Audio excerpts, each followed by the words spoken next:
Это программа «Актуальное интервью», в студии Юрий Осипов. Здравствуйте. С наступлением холодов, как правило, учащаются случаи пожаров в автомобилях. С чем это связано и как обезопасить от подобного явления свой личный автотранспорт? Мы сегодня и поговорим. Гость у нас в студии Гаврил Садовников, начальник сектора исследовательских и испытательных работ в области пожарной безопасности службы «Испытательная пожарная лаборатория» по Республике Саха-Якутия. Гаврил Юрьевич, здравствуйте. Здравствуйте. Ну и прежде всего расскажите о работе вашей службы. Чем вы занимаетесь, за что конкретно несете ответственность? Наша лаборатория – это федеральное судебно-экспертное учреждение. У нас два основных направления. Это расследование пожаров, то есть установление причин пожаров, и проведение испытаний систем противопожарной защиты. То есть с применением технических средств мы проверяем пожарную сигнализацию, водопровод, систему дымоудаления и так далее. И вот, как мы сказали в начале, да, как все-таки обезопасить машины в холода? И с чем связан тот факт, что с наступлением холодов учащаются пожары в автомобилях? Но действительно, с наступлением холодов учащаются пожары в автомобилях. Но я так думаю, что это связано с тем, что с появлением портативных гаражей, вот, так называемых «Наташ» и так далее, просто увеличилось количество автомобилей, которые эксплуатируются в зимнее время.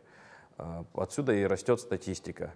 То есть нужно понимать, как происходят вообще пожары в автомобилях в зимнее время.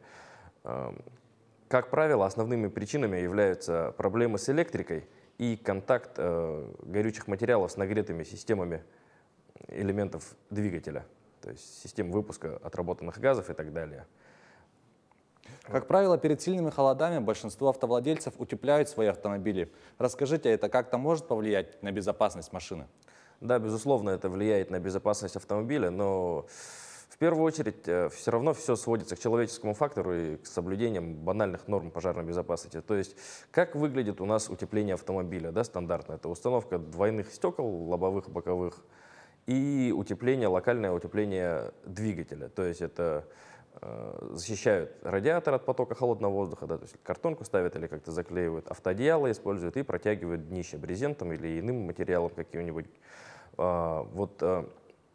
Эти материалы, утеплители, часто бывают горючими, потому что используются некачественные, не сертифицированные. То есть вместо обычного специализированного одеяла может использоваться обычное, там, ватное какое-нибудь, или войлок могут бросить, синтетическое одеяло используют.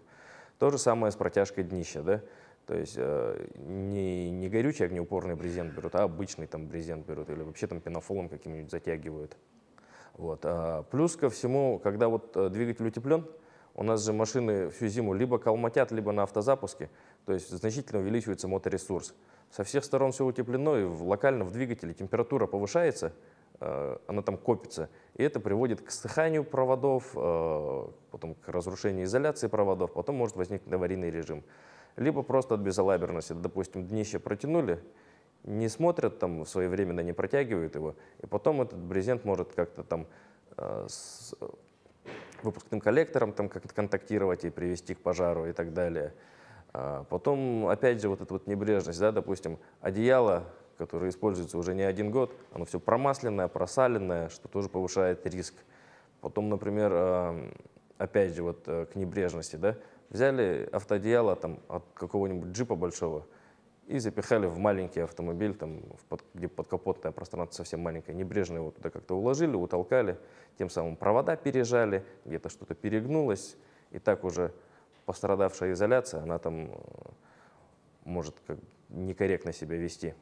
А есть ли у вас какие-то личные советы по утеплению автомобиля, как у специалиста? Что можно сделать, чтобы избежать вот этих последствий?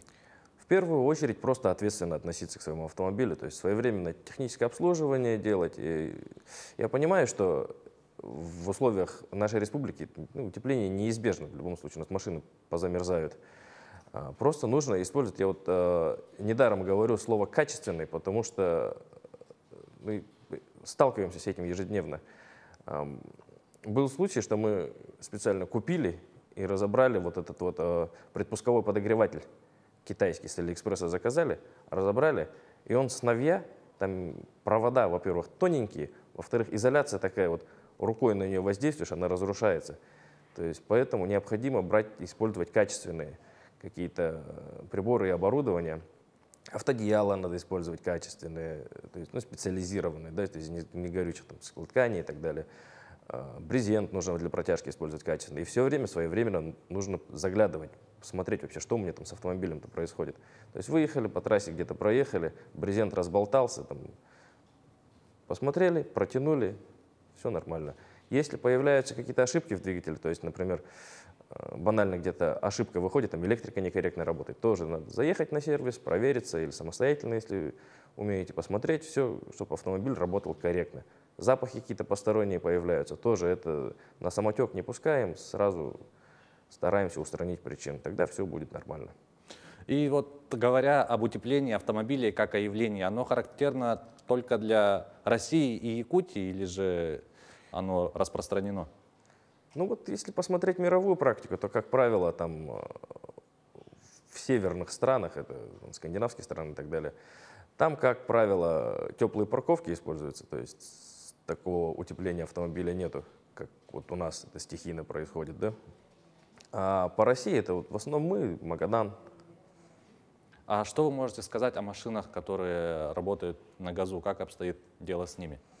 Автомобили на газу действительно, количество их увеличилось, потому что это позволяет экономить топливо и так далее. Пожары в них тоже происходят, как правило, происходят взрывы, но это не панацея. То есть если, опять же, следить за оборудованием, то все будет нормально. Грубо говоря, почувствовали запах газа, надо заехать в специализированный сервис, произвести опрессовку, проверку оборудования и так далее. Ни в коем случае не пускаем на самотек, потому что это очень опасно. От малейшей искры газ взрывается. И главное, что нужно помнить, это что когда вы заезжаете с холода в тепло, надо следить, чтобы у вас уровень газа в баке, топлива, да, был не больше половины, потому что при повышении температуры газ расширяется.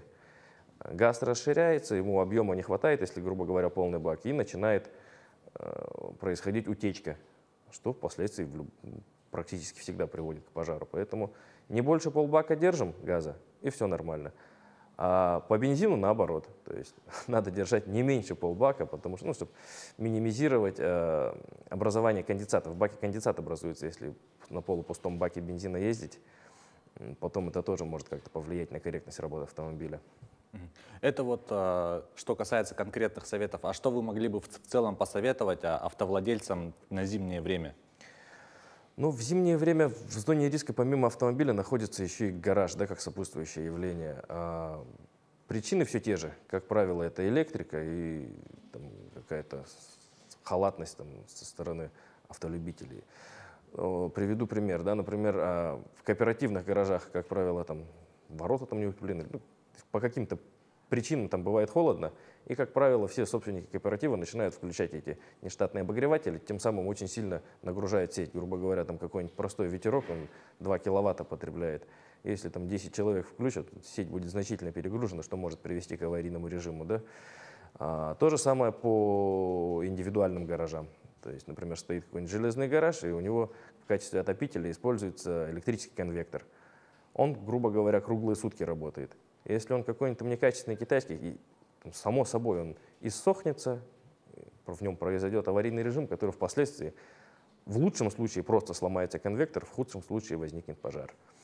Потом бывают даже совсем бредовые ситуации, когда вот я видел, люди просто под автомобиль ставят там, плитку двухкомфорочную, чтобы она грела двигатель. Ну, это тоже совершенно недопустимо.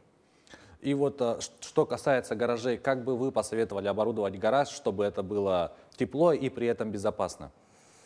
Ну вот все-таки необходимо использовать нормальные отопительные устройства, качественные, сертифицированные, и следить за состоянием проводки в гараже. То есть протягивать контакты и так далее. Смотреть, чтобы проводка была рассчитана для номинальных нагрузок и так далее. Ну и в завершение, как вы считаете, когда-нибудь в будущем, есть ли такая возможность, что у якутян отпадет необходимость утеплять автомобили на зиму? Я думаю, нет. А если бы все-таки отпало, то как бы это повлияло на безопасность автомобилей, безопасность граждан? Ну, в любом случае, наверное, как-то это бы уменьшилось, но тут стоит помнить, что самое главное, это нам самим нужно повышать культуру безопасности в целом. То есть, если мы будем ответственно относиться к своему оборудованию, к оборудованию там, окружающих лиц, то все будет нормально. Что ж, мы со своей стороны надеемся, что проводимые профилактические работы принесут свои плоды и сделают город безопаснее. Это была программа «Актуальное интервью». Увидимся в эфире.